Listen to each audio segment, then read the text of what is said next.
Hi, everybody. I'm Jana Dash, and I'm one of the counselors here at Islander Middle School. We're here today to provide you with an informational video about the registration process. This is a video that we hope will give you a lot of information and answer a number of the questions that are maybe on your mind. Do know that there's also going to be very specific videos created in all the different areas that we will discuss today in this video if you need to gather further information. So, what you see on the screen right now is a typical 7th grade schedule.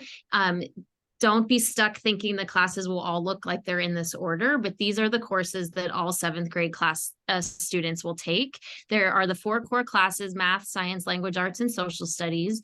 And then there is the physical education and the health requirement, as well as opportunities for students to take electives. As far as PE is concerned, there will be more information about that specifically. It's considered a required course, but there is a video that will give you a little more information in that regard. The 8th grade schedule looks very much the same. The only difference is that there's no required health course for 8th graders. And so therefore students are given an extra elective opportunity in their schedule. So again, 6-period day, core subjects, and opportunities for electives. So there are some requirements as you start to consider what electives you're going to take if you're registering for 7th grade or 8th grade. So one of the requirements is a fine arts requirement, and that requirement needs to be fulfilled by the end of your 8th grade year. The fine arts requirement, if you are taking band, orchestra, or choir, is filled. And then if you are not taking a music class, you will need to take either drama 1 and 2 or art 1 and 2 to fulfill that requirement.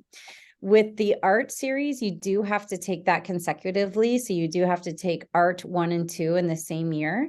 But with drama, if you choose drama, you can take drama 1 in 7th grade and drama 2 in 8th grade, or wait until your 8th grade year and take drama 1 and 2, or take it in 7th grade.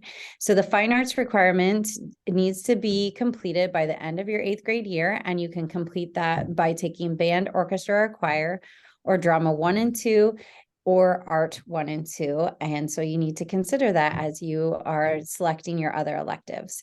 Another piece of the requirement is that PE is a required course. There is a waiver process, and that is discussed in the PE video. So if you want more information on that, you can watch the PE video. This is an example, or is the PE waiver form, and you can pick that up at the registrar's office, or it's also posted online, and you can get the details about this process in the PE video. So as far as the electives you choose, some of them are 2 trimesters long, and that includes yearbook, the art series, since they have to be taken in the same year, art 1 and art 2. And then in 7th grade, you take 2 trimesters of world language. Year-long elective choices include band, orchestra, and choir. And then for 8th grade, the world language. So when you're in 7th grade and you start a world language, if you choose to start a world language, it's only 2 trimesters long. And then to complete that world language in 8th grade, it will be a full year-long class. We also have many just trimester-long elective choices. Some of them, as you can see, are not able to be repeated, while others you can. So for example, you can take PE more than once, but you may only take marine biology 1 time. There are other classes that are reserved for only 8th graders, such as web or debate.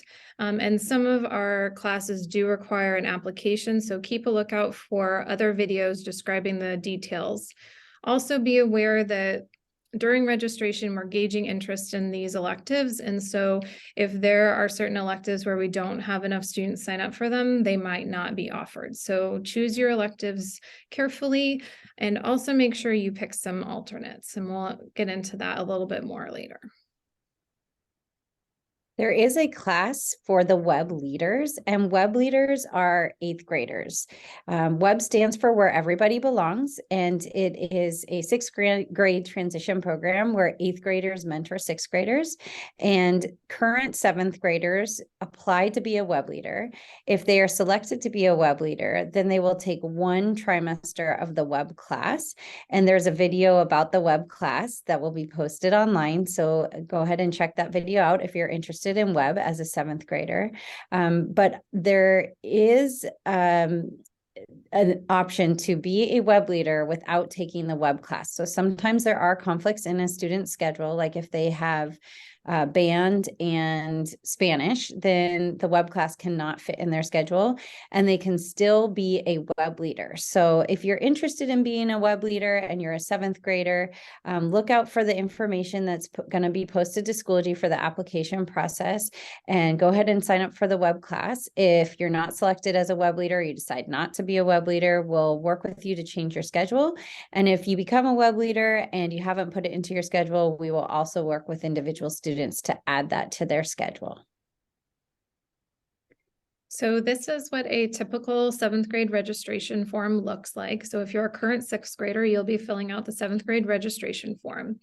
And depending on whether or not you will be taking PE or not, you'll fill out one side or the other, and make sure that you understand the requirements in order to waive PE. It is a required class, so most people will end up taking the left side of the page, which includes health and PE, and you'll need to circle one of the following. So there's PE, yoga, or fitness, all meet that physical education requirement.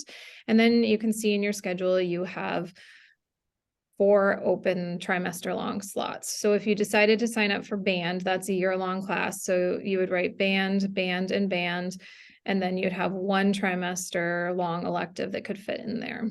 If you are a student who does a sport that you're able to waive PE, and make sure you fill out the form and get that approved, then you will have 2 trimester open slot here because you don't have PE, and then you'll have a year-long spot open here, or you could take trimester long classes.